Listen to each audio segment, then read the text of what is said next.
Bakit magpapanoy? Bakit may papanoy yung kapatid mo? Mamamatay na ba yan? May sakit lang yan, hindi pa yan mamamatay. Tay, pwede sa labasan po tayo mag-usap. Nak, bakit mo kailangan pang ipanoy yung kapatid mo? Hindi pa naman mamamatay ni. Tay, kailangan po yun ng kapatid ko. Kasi napaka-importante po yung sakramento ng anointing of the sick po. Para po matulungan po natin siya, para magaling pa po siya. Hindi, sa dami ng experiences ko, lahat ng pinaanoy ng mga nakikita kong pari, lahat sila namamatay. Ayoko! Ayoko! Tay, kailangan po yun. Hindi ako papayag. Ayoko! Father, good morning po. Good morning. Bakit po kayo nandito? Tumawag yung anak mo para ipaanoy yung kapatid niya. Bakit niya pa ipapanoy yung anak ko? Hindi pa naman po yung mamamatay. May sakit lang po yun. Alam mo anak, ipapaanoy para gumaling. Hindi, ayoko po. Ayoko pong pumayag kasi baka mamatay lang yung anak ko pag ginawa yun. Naalala mo ba 3 taon na ang nakalipas? Nagkasakit ka rin noon. Pinaanoy ka rin sa akin ng anak mong madre. Hindi lang sinabi ng anak mo na ipinaanoy ka kasi ayaw mo. Kita mo ngayon, magaling ka at malakas. Kasi ang anak mo naniniwala na gagaling ka.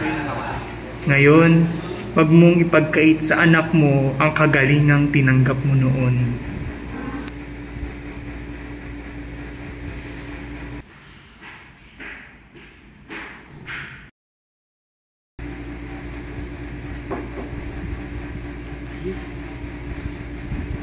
The Father, the Son, the Holy Spirit.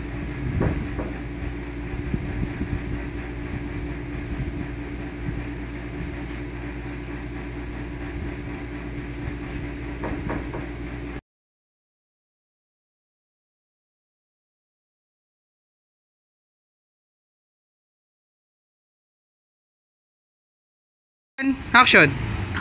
Labas na, sister!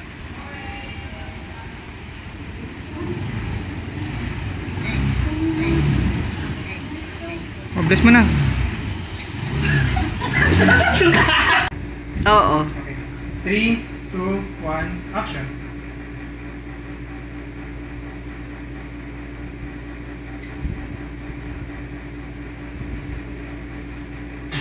Ano? Ano bang nangyayari? Ayoko pong pumayag kasi baka mamatay lang yung anak ko pag ginawa yun. Alam mo, nung nakaraan.